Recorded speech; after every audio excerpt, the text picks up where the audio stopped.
ज़िंदगी में हर इंसान तरक्की करना चाहता है, कामयाबी पाना चाहता है, सफलता पाना चाहता है, नाम, दौलत, पैसा, शोहरत पाना चाहता है। ये सबकी इच्छा है। लेकिन अगर आप डेटा उठा के देखेंगे, तो आप ये देखेंगे कि दुनिया में 99% लोग फ़ेल हो जाते हैं। केवल 1% लोग ही सक्सेस होते हैं। फ़ेल होने के कई सारे कारण होते हैं, कई सारी बाधाएँ होती हैं। ऐसी ही एक बाधा है जिसके बारे में मैं आपको बता रहा हूँ एक कहानी के माध्यम से।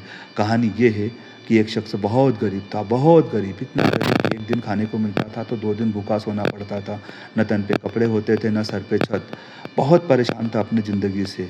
वो भगवान से, ईश्वर से, अल्लाह से दुआ किया करता था कि मेरा कुछ करवा दे, मेरा कुछ करवा दे, मेरे कुछ तो जीवन बदल दे। एक दिन ईश्वर उसके सामने प्रकट हो गए। ईश्वर ने उससे कहा कि बता क्या चाहता है तू? अब जैसे ही ईश्वर प्रकट हुए तो इस इंसान का लालच बढ़ गया। इसने उससे कहा, भगवान मैं जो चाहूँ वो मुझे मिले, ऐसा कुछ कर दो। तो ईश्वर उसकी इस मंशा को समझ गए, छुपी हुई मंशा को समझ गए। फिर भी ईश्वर ने उससे कहा कि ठीक है, तुम जो चाहोगे तुम्हें मिलेगा, लेकिन मेरी भी एक शर्त है। बोले क्या? शर्त ये है कि तुम जो चाहो तुम्हें मिलेगा, लेकिन तुम्हारे पड़ोसी को उससे दुगुना मिलेगा। अब इस गरीब शख्स ने सोचा, अरे इससे मेरा क्या जाता है? ठीक है, बोले मुझे मंजूर है। ईश्वर मन मन मुस्करा दिए और बोला तुम्हारी विश पूरी हो। अब इसने सबसे पहले ये विश की कि उसके सामने 56 भोग आ जाए। उसके सामने 56 भोग आ गए। वो सब भोग खाने का टेस्ट लेने लगा, खाना खाने लगा। इतना टेस्टी खाना उसने कभी नहीं खाया था। लेकिन खाते खाते तभी उसने देखा कि उसके पड़ोसी के पास में 112 तरह का अलग अलग खाना रखा हुआ है। अब इसके दिल में कुछ टूटा, खाने का टेस्ट थोड़ा सा कम हुआ। फिर इसने ईश्वर से कामना की मेरा एक शानदार घर हो। उसके सामने एक आलीशान महल खड़ा हो गया। वो महल को घूम घूम के देख रहा है, खुशी के मारे पागल हो रहा है। उसी वक्त वो क्या देखता है, एक रूम के अंदर से जब वो खिड़की खोलता है तो उसका पड़ोसी जो उसी तरह से गरीब था, आज उसके पास में 2-2 बड़े आलीशान बंगले खड़े हैं। अब इसके दिल में और थोड़ा कुछ टूटता है। फिर ईश्वर से कामना करता है मेरे पास एक आलीशान कार आ जाए। उसके सामने एक आलीशान कार आती है। वो उस कार के पास जाता है, घूम घूम के उस कार को देख रहा होता है, बहुत खुश होता है। तभी वो देखता है कि उसके पड़ोसी के सामने 2 आलीशान कारें खड़ी है। अब इसका दिल बहुत ज़्यादा टूटता है। मन में विचार आता है, सारी मेहनत मेरी, सारी ईश्वर से मांगा मैंने और मज़ा ये पड़ोसी मांग रहा है। ठीक है बेटा, तुझे दिखाता हूँ। अब ये उसको बोलता है, ईश्वर से कामना करता है, भगवान, ईश्वर, अल्लाह मैं बर्बाद हो जाऊँ।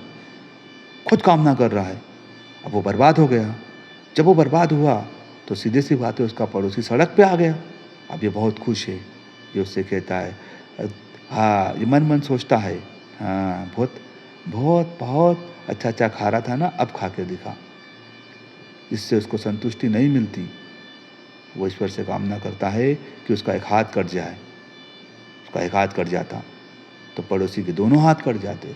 अब वो मन में सोचता है, बहुत 56 भोग का मज़ा ले रहा था ना, अब लेके दिखा, अब लेके दिखा बच्चे, रुक जा तुझे और दिखाता हूँ। अब ये उसको बोलता है, ईश्वर से कामना करता है मेरा एक पैर कट जाए। पड़ोसी के दोनों पैर कट जाते हैं।